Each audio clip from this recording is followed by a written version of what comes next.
Max, a gente que envelhece aqui no fim do Acre aprende que eu mato? Não perdoa erro de quem mexe com o que tá quieto? Eu sou Onofre, tenho 53 anos, e hoje eu sou um homem que não tem mais reflexo no espelho. A Zuleide resolveu seguir a vida dela, e eu, na minha soberba de achar que mandava na alma de alguém, fiz um trato que me arrancou o couro sem usar faca. A gente morava num seringal desativado, longe de qualquer vizinho, e quando ela me disse que ia embora com um atravessador de madeira, o meu juízo sumiu de vez. Eu dei a ela uma vida honesta, dividi o pouco que eu tinha. E ver ela subindo naquela chalana sem olhar para trás me fez sentir um ódio que queimava mais que sol de meio-dia. Em vez de aceitar que o rio leva o que não quer ficar, eu decidi que ia buscar ela de volta pelo caminho que não tem volta. Eu procurei o velho Tibúrcio, um sujeito que morava num barraco de palha, no meio de um igapó, que nem os caçadores tinham coragem de entrar. Diziam que ele não era desse mundo, que ele falava a língua das coisas que rastejam e que o acordo dele era feito com o que apodrece primeiro. Eu cheguei lá com o peito carregado de rancor, mas ele nem tocou no pagamento que eu levei. Ele só me disse que para prender uma alma, eu teria que entregar as rédeas da minha própria vida, e eu, na minha ignorância de homem ferido, aceitei o trato sem perguntar quem ia vir buscar a mercadoria depois. Max, eu queria a Zuleide aqui, nem que fosse como uma casca vazia ocupando lugar no quarto. O Tibúrcio me deu umas instruções que me fizeram tremer, mas eu não recuei. Ele mandou eu buscar um resto de comida que ela tivesse deixado na mesa. E um pouco de terra de onde ela tinha pisado pela última vez antes de entrar no barco. Ele pegou aquilo tudo, misturou com uma seiva preta que ele tirou de uma árvore que eu nunca vi igual, e começou a moldar uma figura que não tinha feições. Ele me disse que a partir daquela hora, a Zuleide ia sentir um cansaço que nenhum sono curava, uma vontade de voltar que ia arder como brasa nas entranhas.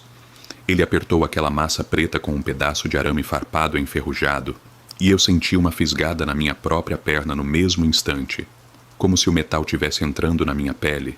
Ele me avisou que a amarração era como um laço de boi bravo. Se o boi corre, o laço aperta. E se quem segura não tiver firme, o laço corta a carne.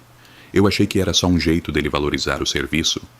Peguei minha canoa e voltei para o meu canto, sentindo uma satisfação amarga, achando que eu tinha vencido o destino. Mas o que eu não percebi é que para trazer ela de volta eu tive que deixar a porta encostada para tudo que mora no breu daquela mata. O caminho de volta para o sítio foi pesado. Eu remava, mas parecia que a canoa estava presa em areia movediça. A água do rio estava parada, sem um movimento de vida, sem um barulho de nada. Era um vazio que incomodava a gente. Quando eu cheguei no meu porto, eu notei que as árvores em volta da casa estavam com os galhos secos, tudo caído no chão como se o solo tivesse morrido. Eu entrei em casa e vi que o relógio tinha parado na hora exata que o Tibúrcio deu o nó no arame. Eu tentei mexer nos ponteiros, mas eles estavam travados, como se o tempo ali dentro tivesse sido cancelado, e eu fiquei ali, no meio daquela sala, esperando o resultado de uma maldade que eu ainda não entendia o tamanho. Eu passei as primeiras noites em claro, olhando para o caminho da mata. O gado começou a agir de um jeito que eu nunca vi em 30 anos de lida. Os bois ficavam encarando a casa, sem comer, só soltando um mugido baixo que parecia choro de gente. Eu tentei tocar os animais para o pasto de cima, mas eles não se moviam. Pareciam que estavam pregados no chão. Eu comecei a sentir uma pressão na nuca, um peso que não me deixava olhar para cima. Eu percebi que o Tibúrcio tinha feito mais do que eu pedi. Ele tinha transformado o meu sítio num altar para coisa ruim. E eu era o zelador daquela desgraça. A Zuleide ainda não tinha aparecido, mas eu sentia que ela estava chegando. E com ela vinha uma comitiva que eu não convidei. As ferramentas do galpão começaram a aparecer cobertas de uma ferrugem que não sai com nada. E o leite das vacas que eu conseguia tirar vinha com uma cor de cinza, estragado antes mesmo de sair do Uberi. A minha conta com o destino estava começando a ser cobrada. E o primeiro boleto foi a minha paz de espírito, que sumiu junto com o sol. 11 dias depois, eu ouvi um barulho de passos arrastados na subida do barranco. Eu corri para o portão achando que ia encontrar a mulher que eu amava. Mas o que eu vi foi um castigo para os meus olhos. Ela estava lá, com a mesma roupa do dia que partiu, mas o tecido estava podre, cheio de barro e lodo. E ela estava tão magra que os ossos do rosto pareciam que iam rasgar a pele a qualquer momento. Ela não disse uma palavra. Não me deu boa noite. Só passou por mim com um cheiro de terra molhada e entrou direto para a cozinha. Ela pegou uma alspera com um pote de farinha e começou a enfiar na boca com as mãos sujas. Com uma fome que não era desse mundo, eu tentei encostar nela, tentei fazer um agrado, mas o corpo dela estava frio como o fundo de um poço, um frio que queimava a ponta dos meus dedos. Eu senti um medo que eu nunca tinha sentido, uma vontade de correr para longe, mas a amarração me puxava para perto. Eu comecei a sentir que eu não conseguia mais ficar longe dela. Se ela ia para o quarto, eu tinha que ir atrás. Se ela ia para o quintal, meus pés se moviam por conta própria. A gente estava trançado um no outro de um jeito que me dava náusea. E a cada minuto que passava, a minha vida ia se escorrendo pelo ralo. O meu roçado de mandioca apodreceu numa tarde só. As raízes estavam pretas, com uma gosma que fedia a bicho morto. E os meus cachorros fugiram para o meio da selva, abandonando a casa como se o lugar tivesse sido amaldiçoado. A Zuleide agora passava o dia todo sentada num banco de madeira, olhando fixo para um canto da parede onde não tinha nada. Ela não piscava. Max, ela ficava horas ali, imóvel.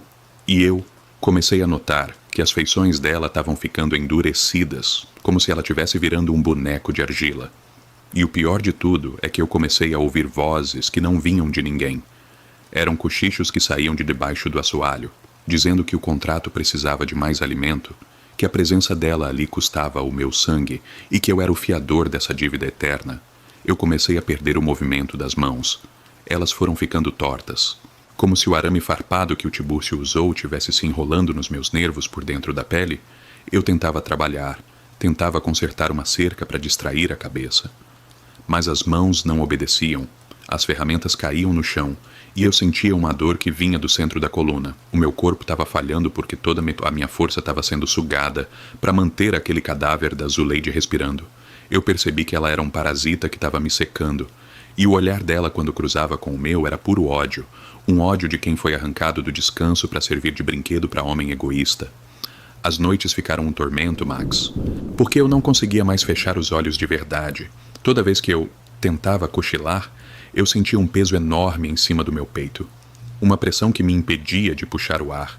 E eu via a Zuleide de pé no pé da cama, me encarando com aqueles olhos que agora estavam fundos, quase sumindo dentro da cabeça. Ela falava o nome do homem com quem ela tinha fugido. Mas a voz que saía dela era a voz do velho Tibúrcio, rindo da minha desgraça e dizendo que a amarração não tinha volta, que nem depois da cova o nó ia desatar. Eu percebi que eu tinha jogado a minha alma no mato por causa de um capricho, e que agora eu estava morando com uma carcaça que servia de morada para coisa ruim. A minha saúde estava indo embora, junto com a minha plantação. Eu era um homem de 53 anos que parecia ter 90, definhando diante de uma mulher que eu mesmo forcei a voltar. Eu tentava sair de casa para buscar ajuda, mas as minhas pernas travavam no portão. Eu caía no chão sentindo uma dor de rasgar a carne, como se o laço invisível tivesse esticado no limite e tivesse me cortando ao meio. Eu estava preso no meu próprio inferno, no meio do Acre, sem ninguém para ouvir meus gritos. A coisa ficou insustentável quando eu notei que a Zuleide tinha começado a trazer restos de bicho morto da mata para dentro de casa. Ela aparecia com carcaças de cobra, ossos de jacaré e amontoava tudo debaixo da nossa cama. Ela dizia que estava preparando o berço para quem estava chegando, mas a gente nunca teve filho. E ela nem tinha condição de ter mais nada. O que ela estava gestando era uma coisa de podridão que ela alimentava com a minha energia. Eu comecei a ouvir um choro vindo de dentro das paredes, um som que parecia de criança, mas que tinha um tom de animal selvagem, e toda vez que aquele ruído subia, a Zuleide dava um sorriso estranho, mostrando que os dentes dela estavam ficando pontudos e escuros. Eu percebi que a amarração tinha criado vida própria. Uma existência que se nutria do meu arrependimento. A casa agora vivia com as portas batendo sem vento nenhum. Os móveis mudavam de lugar sozinhos. E eu via vultos altos, sem rosto, circulando a mesa na hora que eu tentava comer alguma coisa. Era como se tivesse sempre um banquete de coisas invisíveis acontecendo na minha frente enquanto eu morria de fome.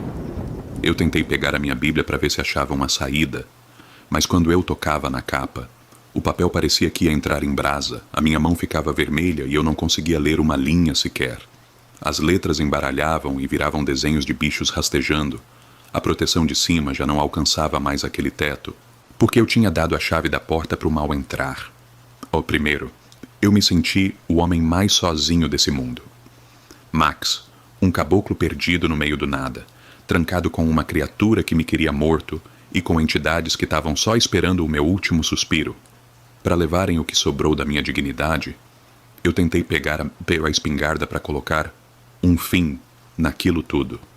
Mas quando eu apontava para o rumo da Zuleide, o cano da arma ficava mole como se fosse feito de corda, e ela só ria, dizendo que eu não mandava nem na minha própria morte, que quem mandava agora era o dono do nó, e que o dono estava vindo cobrar a parcela final. Numa noite de tempestade, daquelas que as árvores vergam até tocar o chão, eu ouvi uma batida na porta, uma batida seca. De quem tem autoridade sobre o medo, a Zuleide levantou da cama num pulo e foi abrir a tranca com uma alegria que me deu calafrio. Eu fiquei ali, encolhido no canto, vendo quem ia entrar no meu quarto. E o que entrou não tinha forma de gente, era uma figura alta, coberta por um manto que parecia feito de couro de sucuri, que não tocava os pés no assoalho e que trazia um frio que fez o meu hálito virar fumaça no meio do calor do Acre. A presença daquilo fez o ar sumir. Eu senti meu coração bater devagar, quase parando, e eu vi a Zuleide se ajoelhar e entregar para aquela coisa o boneco que o Tibúrcio tinha feito lá no Igapó. O visitante pegou o boneco e começou a desamarrar o arame farpado com uma calma que me torturava. E a cada volta que o arame dava, eu sentia como se a minha pele tivesse sendo arrancada em tiras vivas. Eu entendi ali que o fim da amarração não era da liberdade, era a entrega da minha alma como pagamento pelo serviço. E que o buraco que a Zuleide estava cavando no meio da sala não era para nenhum filho, era para enterrar o que ia sobrar de mim antes do sol nascer. Aquele vulto que entrou no quarto não tinha rosto, mas eu sentia os olhos dele queimando cada pecado que eu escondia no fundo da alma. A figura de couro de cobra estendeu a mão e a Zuleide entregou o boneco com uma submissão que me dava nojo. O silêncio ali dentro ficou tão pesado que eu conseguia ouvir o sangue correndo nas minhas veias. E a cada volta que aquela coisa dava no arame farpado, tirando o metal de cima do pano, eu sentia um corte real abrindo no meu peito. A Zuleide começou a cantar uma ladainha numa língua que não era de cristão, uma toada arrastada que parecia o som de árvore caindo no meio da mata. Eu tentei gritar. Tentei pedir socorro para os santos, mas a minha boca estava cheia de uma cinza amarga que brotava da garganta. Eu percebi que o Tibúrcio não era o mestre de nada, ele era só o capacho desse ser que estava ali na minha frente, e que o meu pedido de amarração tinha sido o convite de entrada para algo que estava esperando, um vacilo desses há mais de 100 anos. A casa toda começou a estalar. As vigas de madeira do teto gemiam como se tivessem sendo retorcidas por mãos gigantescas, e eu vi que a sombra daquela criatura ia engolindo as paredes, apagando qualquer resto de luz que ainda restava na minha vida. O visitante olhou para o boneco e depois olhou para mim, e naquele momento, eu entendi que a Zuleide não era a vítima da amarração, ela era o instrumento da minha queda. O arame farpado que eu pedi para prender, ela agora estava enrolado na minha própria existência, e o nó final estava prestes a ser dado. Eu vi o visitante começar a puxar o arame de dentro do boneco, mas o metal não saía limpo, ele vinha trazendo pedaços de pano, e uma coisa preta que parecia piche. E no meu corpo, a dor era de um ferro em brasa, atravessando os órgãos.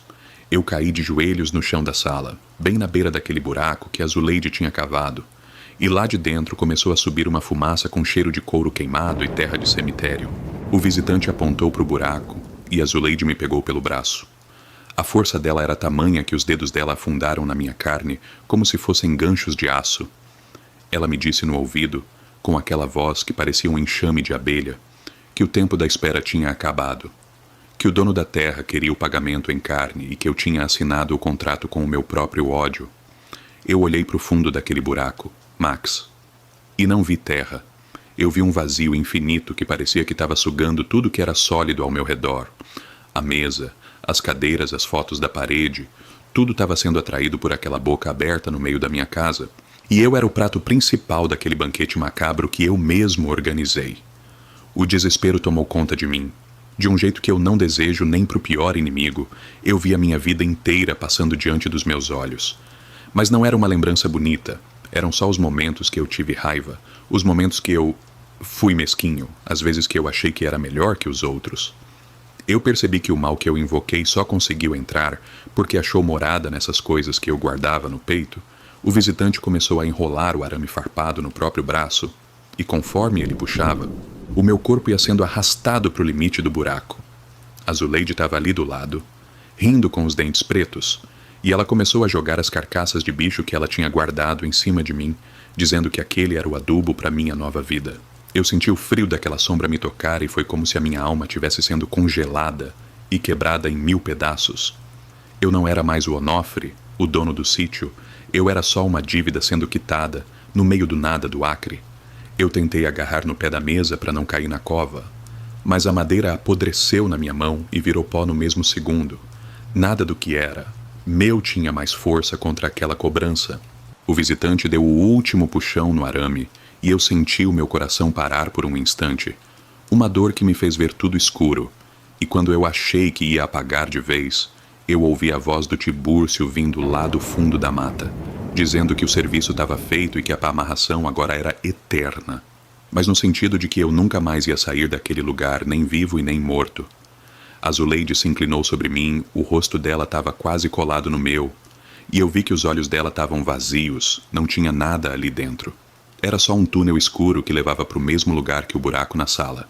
Ela me deu um beijo que tinha gosto de cinza e de morte. E naquele momento eu senti a minha vontade sumir de vez.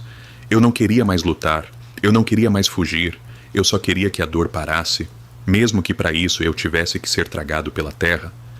A figura de couro de cobra começou a descer para o buraco, e a Zuleide foi atrás, flutuando como se não tivesse peso nenhum. E o laço invisível foi me puxando junto, centímetro por centímetro. Eu sentia as unhas raspando no chão, tentando achar um apoio que não existia.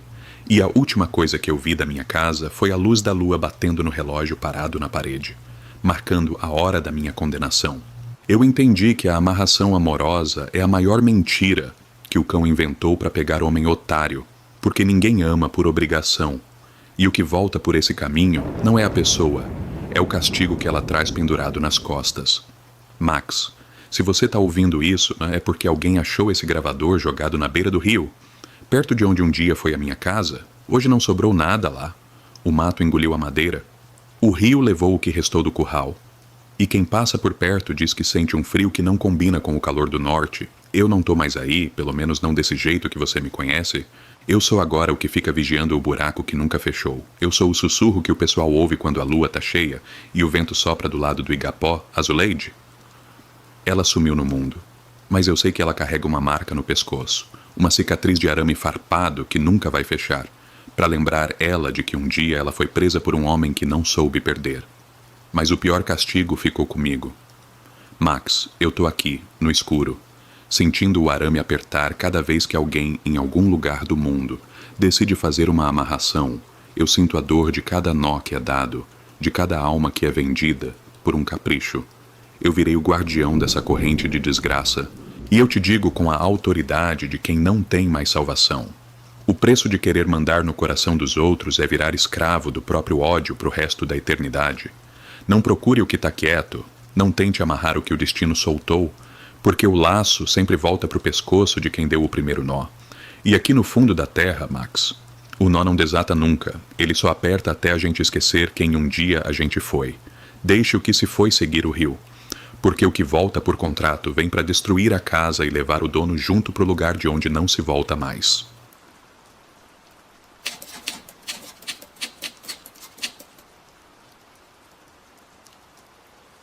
Olha, Max, eu escrevo esse relato porque a gente carrega uns fardos que pesam mais que saco de cimento nas costas. E tem coisa que, se a gente não soltar, acaba sendo enterrado junto. Eu moro aqui no interior, num pedaço de chão que meu pai deixou, lugar de terra vermelha, onde o sol castiga o dia inteiro e a poeira parece que gruda na alma da gente. Eu sempre fui homem de pouca fala, de cuidar do meu gado e não me meter com a vida de ninguém. Mas a verdade, Max, é que a gente nunca está satisfeito com o que tem quando o vizinho parece que tem a mão de ouro. O meu vizinho de cerca. O Getúlio.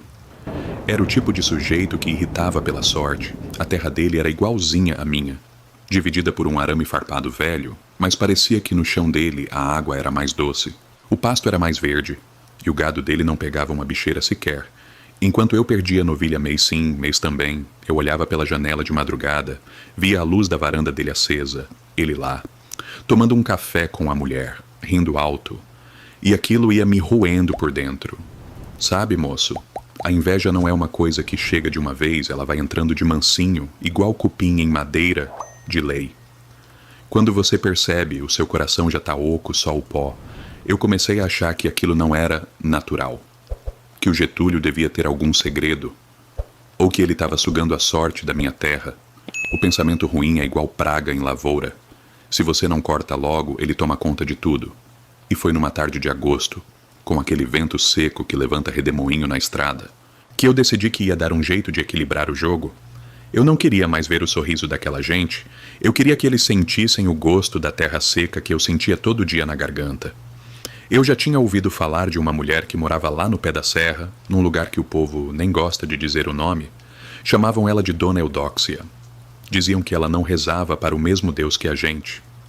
E que o terreiro dela tinha um cheiro de enxofre com erva podre que dava para sentir de longe. Eu peguei a minha caminhonete velha, Max, e toquei para lá num final de tarde. O céu estava com uma cor de sangue, aquele vermelho escuro que parece que está avisando que algo ruim vai acontecer. A estrada de chão estava ruim demais, cheia de buraco e costela de vaca, e quanto mais eu subia a serra, mais o ar ficava pesado. Parecia que tinha alguém sentado no banco do carona, me olhando de lado, mas eu não olhava. Eu estava com a cabeça quente, focado naquela ideia fixa de derrubar o Getúlio. Quando cheguei na casinha dela, o mato estava alto e não se ouvia um pio de passarinho. Era um silêncio esquisito, daqueles que a gente sente que a própria natureza está prendendo a respiração. A velha estava sentada num banquinho de madeira, fumando um cachimbo que soltava uma fumaça preta, espessa. Ela nem levantou o olho para me ver. Só disse que eu estava vindo por causa de vizinho. E que o meu coração estava mais preto que o fundo daquela panela de ferro dela. Eu não me assustei. Na hora eu achei que era só conversa de quem queria cobrar caro. Mas o jeito que ela me olhou, com um olho meio esbranquiçado por causa da catarata, me deu um desconforto na boca do estômago. Ela me disse que podia fazer o que eu queria, que a sorte do Getúlio ia secar igual poço em seca de 5 anos. Mas ela avisou, com aquela voz rouca, que o que sai da mão da gente, um dia tenta voltar para o dono.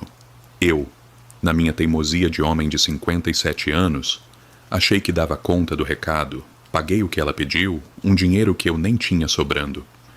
E ela me entregou um embrulho feito em pano de saco, amarrado com crina de cavalo preta.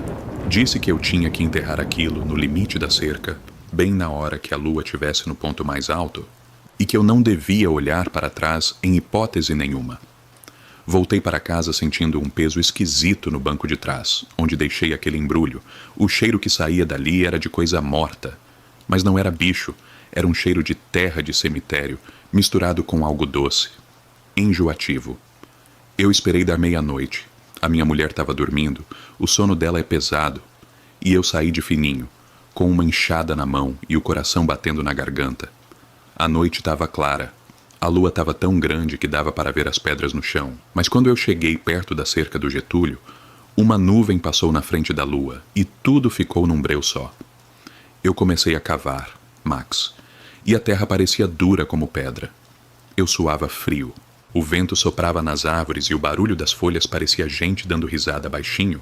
Eu enterrei aquele trem e na hora que cobri com a última pá de terra, eu ouvi um estouro seco, vindo do lado do pasto do Getúlio. Foi um som estranho, como se um galho grosso tivesse quebrado de uma vez, mas não tinha árvore grande ali perto. Eu lembrei do que a velha disse e apertei o passo para voltar. Mas a vontade de olhar para trás era quase insuportável. Parecia que tinha uma mão invisível puxando o meu pescoço. Eu entrei em casa, tranquei a porta e fiquei ali, sentado na cozinha, no escuro, esperando o sol nascer. Nos dias que se seguiram, as coisas começaram a mudar. O Getúlio parou de aparecer na varanda. As vacas dele, que eram bonitas, começaram a ficar magras. O couro grudando na costela. E o leite que ele tirava começou a vir com sangue. Eu via ele andando pelo pasto com a mão na cabeça, desorientado. E por um momento eu senti uma satisfação maligna. Eu achei que tinha vencido. Mas a alegria de quem planta o mal dura pouco. Porque a terra não esquece o que a gente esconde nela. E o que eu tinha enterrado ali no limite da cerca. Não estava mais contente em ficar só do lado de lá. Foi numa segunda-feira de manhã que eu percebi que o negócio tinha saído do trilho. Eu fui buscar água no poço e o balde subiu com uma lama preta, fedorenta, que fedia a bicho podre. Eu achei que algum animal tinha caído lá dentro. Mas a água da casa toda ficou assim. E o cheiro impregnou nas paredes, na roupa, até na comida. A minha mulher começou a reclamar de uma dor de cabeça que não passava com remédio nenhum. Ela ficava deitada no quarto, no escuro, dizendo que ouvia alguém andando no telhado a noite inteira. Eu dizia que era gato, que era bicho do mato, mas eu sabia que não era. Max, porque eu também ouvia, eram batidas secas, ritmadas, bem em cima da nossa cama. E o frio que fazia naquele quarto não era desse mundo. A gente estava no meio do mormaço de janeiro. E eu via a minha respiração saindo fumaça dentro de casa. O gado do Getúlio morreu quase todo em menos de 2 semanas. Mas o meu também começou a agir estranho. As vacas ficavam paradas, olhando para o nada. E de vez em quando elas começavam a mugir todas juntas. Um som agoniado que parecia um grito humano. Eu voltei lá na cerca onde enterrei o trabalho, e o que eu vi me deixou sem dormir por 3 dias. A terra onde eu tinha cavado estava revolvida, como se algo tivesse tentado sair de dentro do chão. E no arame farpado, tinha uns tufos de cabelo preto e comprido enroscados, cabelo que não era de animal. Eu senti um calafrio que subiu da sola do pé até o topo da cabeça. E foi ali que eu entendi que a dona Eudóxia não tinha mentido. O serviço tinha sido feito, mas a entidade que eu chamei não queria mais ir embora. Ela tinha achado o caminho de casa, e o caminho era através de mim. A coisa não parou na água preta e no frio que cortava a carne. Moço, o negócio começou a feder dentro de casa de um jeito que nem se a gente jogasse um frasco de colônia inteiro no chão. Resolvia, era um cheiro de bicho podre misturado com pano molhado esquecido no sol. E a Alzira, minha mulher, coitada, ela não era mais a mesma pessoa. Ela passava o dia num canto da sala, sentada naquela cadeira de balanço que foi da mãe dela. Mas ela não balançava, Max. Ela ficava estática, com os olhos vidrados na parede. E de vez em quando ela começava a murmurar uns nomes que eu nunca ouvi na vida. Nomes que pareciam pedras rolando numa ladeira. Eu tentava falar com ela, pegava na mão dela, mas a pele dela estava áspera, parecia couro de cobra trocando. E quando eu olhava para os cantos da casa, eu via que o mofo estava tomando conta de tudo. Mas não era mofo comum, era uma mancha escura, que parecia que estava viva, que se mexia.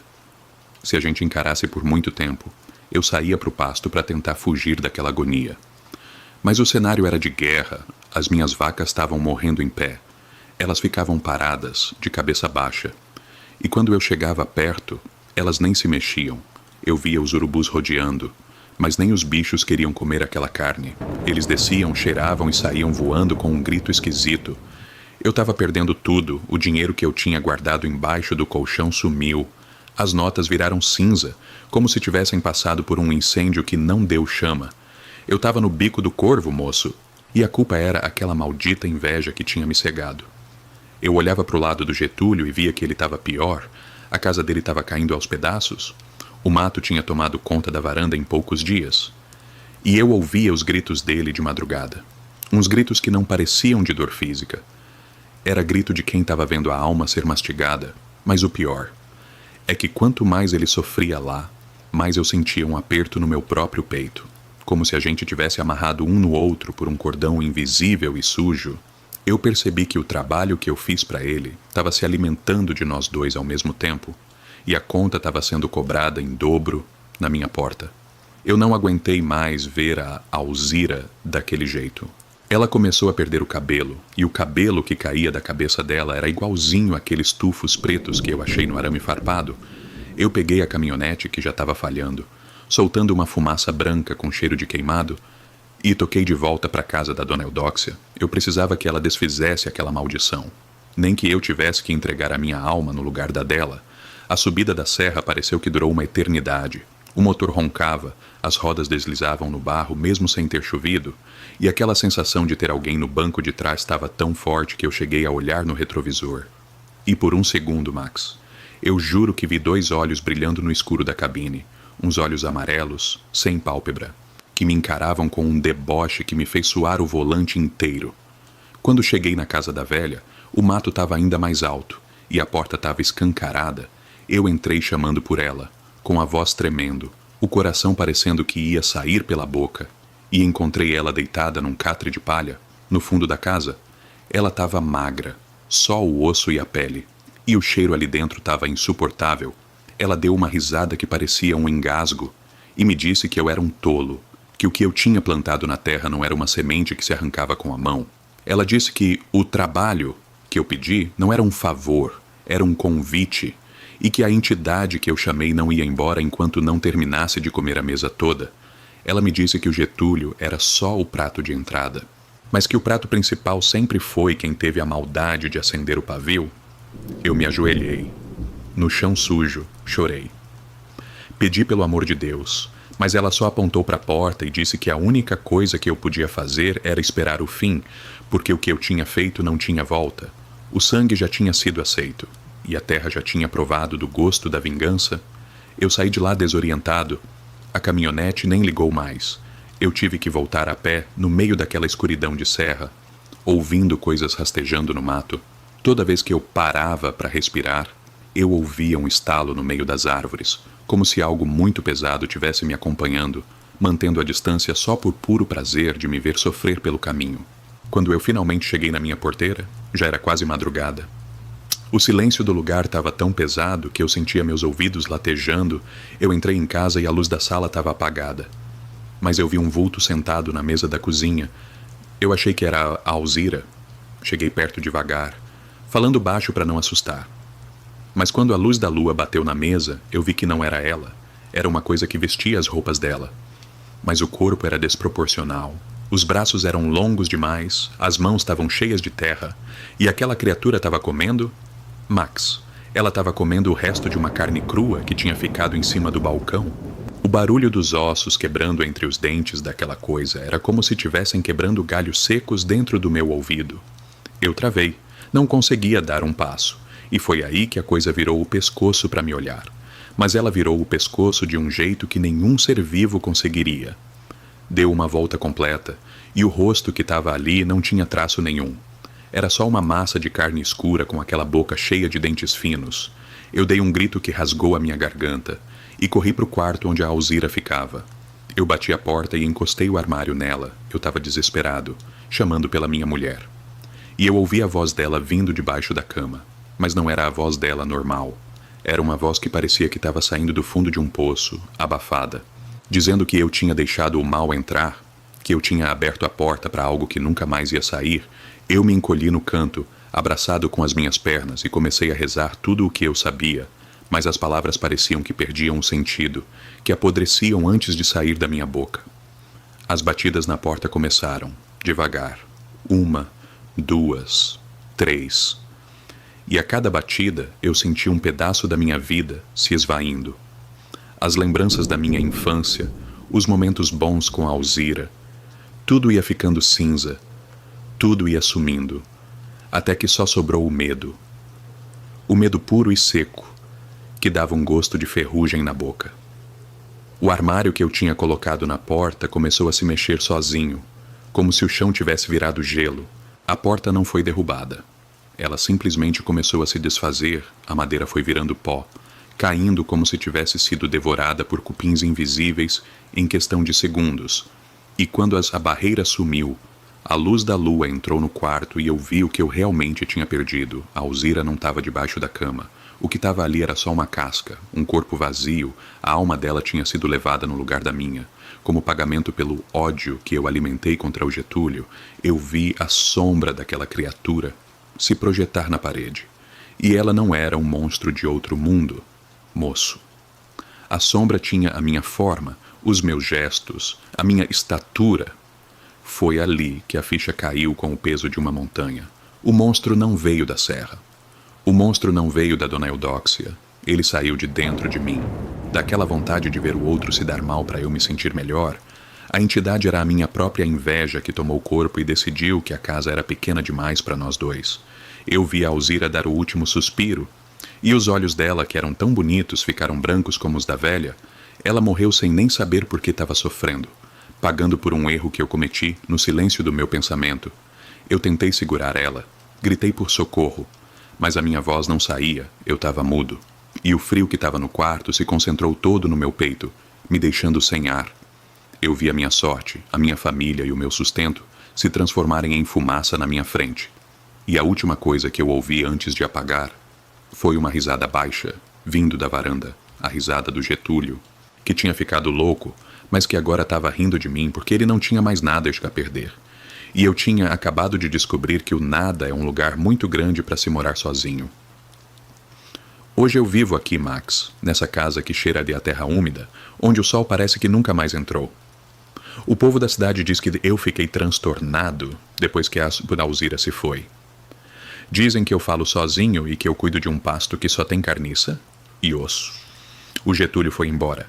Ninguém sabe para onde. Dizem que ele foi visto vagando pelas estradas de chão, pedindo desculpa para as árvores. Mas eu sei que ele está melhor que eu, porque ele foi a vítima. E o carrasco nunca dorme em paz, toda noite. Na hora que a lua chega no ponto mais alto, eu ouço o barulho lá na cerca. O som da terra sendo cavada, eu sei que é já coisa. Voltando para conferir se eu ainda estou aqui, ela não me leva. Moço, ela prefere me deixar vivo para eu ver todo dia o que a minha mão fez. Eu perdi o que eu tinha de mais valioso, que era o respeito por mim mesmo e a paz de espírito, e agora eu sou o vigia de um cemitério que eu mesmo construí, em volta da minha própria casa. Se você que está ouvindo isso agora, Max, sentir aquele amargor no fundo da garganta quando ver o vizinho prosperar, faz um favor para você mesmo, respira fundo e deixa para lá, porque o preço de um trabalho espiritual feito no ódio não se paga com dinheiro, se paga com o que a gente mais ama, e a conta sempre, sem exceção nenhuma, chega no nome de quem pediu o serviço. Eu sou o Enéas, e eu sou a prova viva de que a vingança é um prato que a gente cozinha para o outro, mas acaba sendo obrigado a comer sozinho, até o fim dos nossos dias.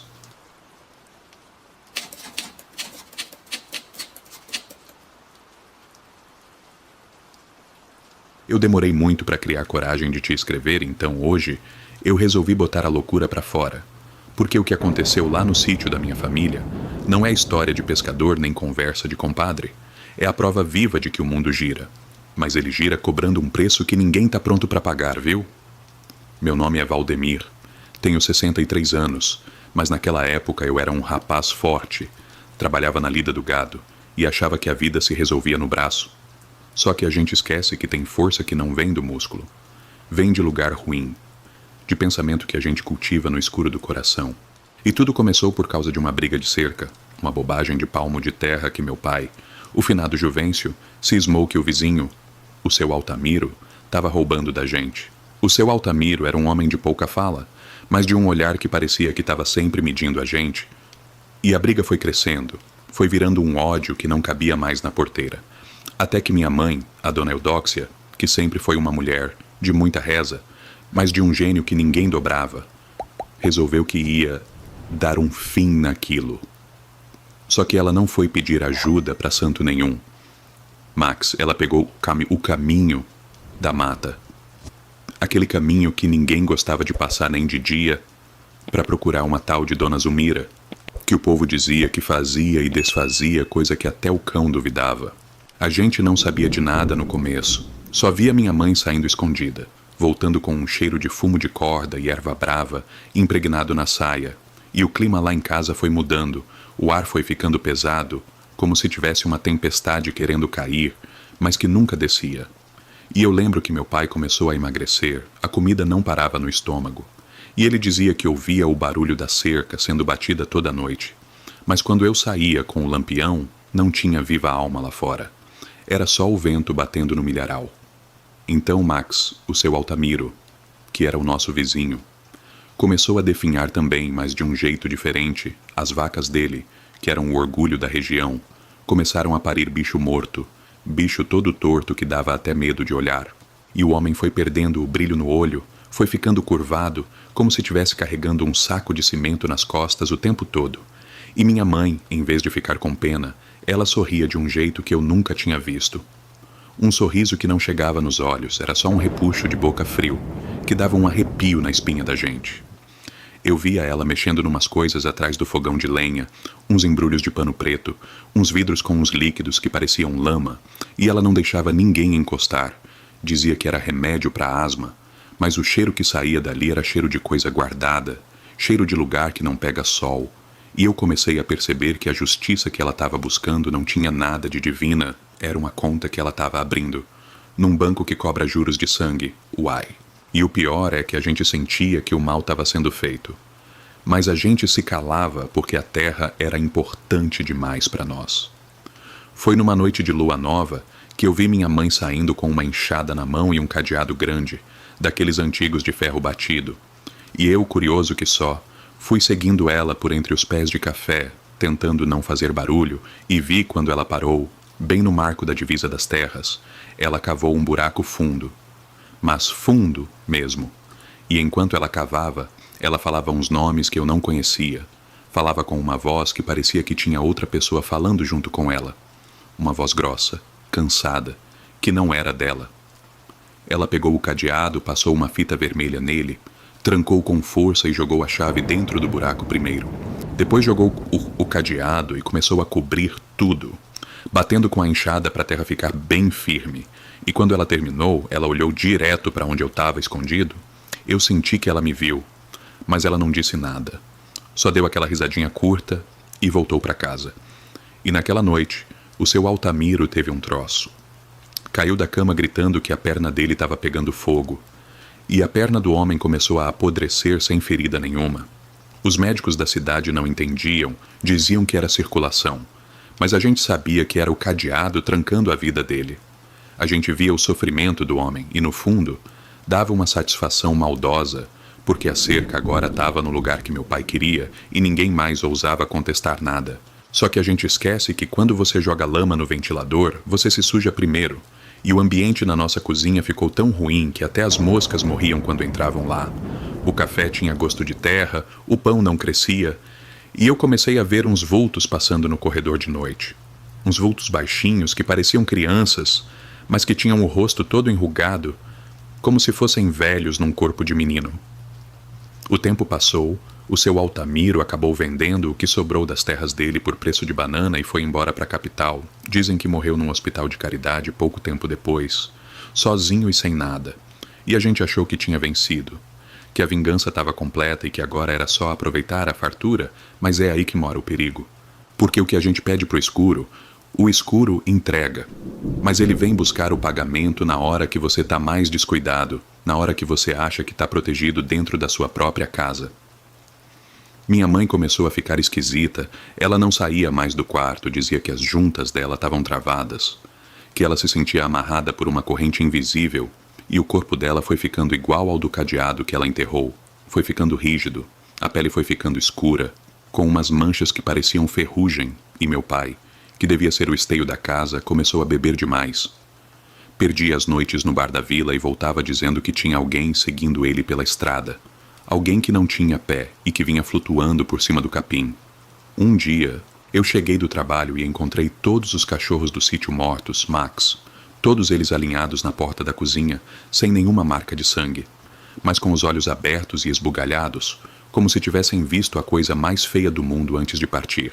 E minha mãe estava lá dentro, sentada na cadeira de balanço, rindo e dizendo que eles tinham aceitado o agrado. E foi ali que eu entendi que a gente não era mais dono do nosso sítio, a gente era inquilino de algo que minha mãe tinha deixado entrar e que não ia sair por bem. A situação ficou insustentável quando meu pai, num acesso de loucura, resolveu que ia cavar a divisa para achar o que minha mãe tinha escondido. Ele dizia que a culpa era daquele trem que estava debaixo da terra, e ele cavou o dia inteiro, debaixo de um sol de rachar. Mas ele não achava nada, a terra parecia que se movia, que escondia o segredo.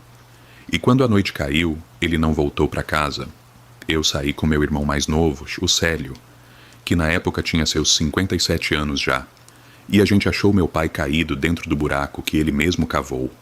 Ele estava com a boca cheia de terra, como se tivesse tentado comer o chão. E os olhos dele estavam vidrados, mas ele ainda estava vivo. Ele apertou minha mão e disse com uma voz que era só um sopro: Valdemir, avisa o Max que a conta chegou. O cadeado abriu, mas ele abriu pro lado de cá. E depois disso ele deu o último suspiro. E o cheiro que saiu do corpo dele não era cheiro de defunto novo. Era cheiro de coisa que estava podre há anos, o mesmo cheiro que saía dos vidros da minha mãe atrás do fogão de lenha. Depois do enterro, a minha mãe piorou de vez. Ela não falava mais coisa com coisa. Ficava apontando para os cantos do quarto e gritando que o seu Altamiro estava lá, sentado na beira da cama com a perna podre encostando nela. E ela pedia perdão, mas as palavras não saíam direito. Parecia que a língua dela estava travada. E eu ficava ali, vendo aquela mulher que eu amava tanto se transformar numa casca vazia, sendo consumida por uma energia que ela mesma chamou. E eu percebi que a vingança é como um bumerangue de brasa. Você joga para queimar o outro, mas ele volta para incendiar a sua própria mão. Eu resolvi que ia limpar aquela casa. Eu joguei fora todos aqueles vidros. Queimei os panos pretos e lavei o chão com água de sal grosso e arruda, mas parecia que a parede tinha chupado o mal para dentro dela. Porque o ambiente continuava frio. Um frio que doía no osso. Mesmo com o sol do meio-dia batendo na telha. E foi numa tarde, enquanto eu cuidava da minha mãe, que eu ouvi um barulho de metal batendo no chão da cozinha. Um som seco, pesado, clunk, clunk, clunk. Eu fui até lá, e no meio do piso de terra batida estava o cadeado. Max, o mesmo cadeado que eu vi minha mãe enterrar anos atrás na divisa das terras. Ele estava ali, mas não estava mais enferrujado. Ele estava brilhando como se fosse novo, só que ele estava aberto. E o mais estranho é que não tinha chave perto dele. Ele estava aberto e dentro do arco dele tinha um chumaço de cabelo branco, o cabelo da minha mãe.